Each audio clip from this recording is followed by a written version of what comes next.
आज देश के एक प्रमुख अंग्रेजी समाचार पत्र में देश के वरिष्ठ सेवानिवृत्त आईपीएस अधिकारी ने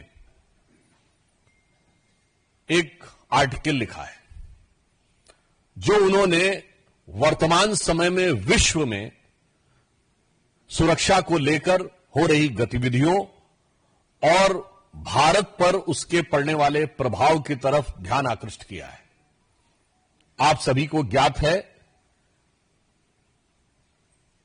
कि 1.5 वर्ष पूर्व जापान के पूर्व प्रधानमंत्री शिंजो एबे जी की एक राजनीतिक कार्यक्रम में हत्या हुई। चंद दिन पूर्व अमेरिका में राष्ट्रपति पद के प्रत्याशी डोनाल्ड ट्रंप के ऊपर हत्या का अटेम्प्ट हुआ जिसमें वो बाल बाल बचे। उनका कहना है कि इस प्रकार की प्रवृत्तियां जो हिंसा और हत्या को उकसाती हैं, ये कहीं न कहीं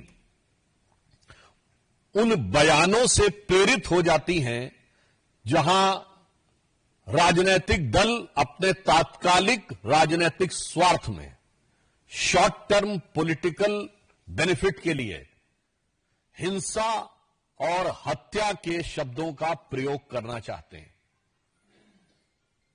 एक दुखद परंतु चिंताजनक बात यह है कि प्रधानमंत्री श्री नरेंद्र मोदी जी के विरुद्ध इस प्रकार के शब्दों का प्रयोग, और मैं साफ शब्दों में कहूंगा हिंसा के लिए उकसाने वाली भाषा निरंतर प्रयोग की जा रही है।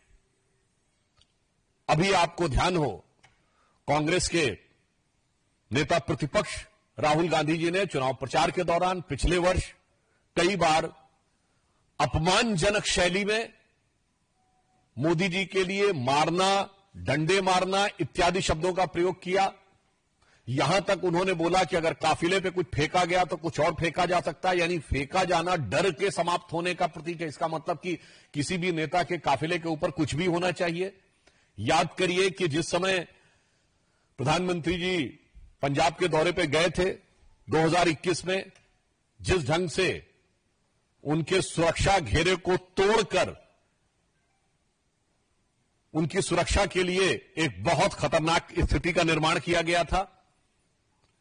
और इतना ही नहीं है, हम बहुत साफ शब्दों में कहना चाहेंगे कि मौत और हिंसा जैसे शब्दों का प्रयोग बयानों में नहीं होना चाहिए। क्या यह सत्य नहीं है कि कांग्रेस के कई वरिष्ठ नेताओं ने मोदी जी के लिए इस प्रकार की मौत और उस प्रकार की मौत जैसे शब्दों का प्रयोग किया? छुटभैये नेता नहीं थे, कांग्रेस के पूर्व केंद्रीय मंत्री ऐसे लोग थे। क्या कब्र खुदेगी, मर जा जैसे शब्दों का प्रयोग किया गया, सर फोड़ देंगे ऐसे शब्दों का प्रयोग किया गया। और यह बात सिर्फ आज की नहीं है, यह विगत लंबे समय से चली आ रही है। मोदी जी के लिए जिन लोगों ने बोटी बोटी काटने जैसे शब्दों का प्रयोग किया, वो दूसरी पार्टी से लाकर आज कांग्रेस पार्टी के सांसद बन चुके हैं। और मैं ये भी बात दुख के साथ और गंभीरता के साथ कहना चाहूंगा, किसी नेता के लिए मौत के शब्द का प्रयोग सबसे पहले 2007 में सोनिया गांधी जी ने मौत के सौदागर शब्द के रूप में किया था। हमने कभी, जब आपातकाल में संविधान की हत्या हो गई थी, तब भी कभी श्रीमती इंदिरा गांधी जी की मौत की कामना या मौत जैसे शब्द का प्रयोग नहीं किया था।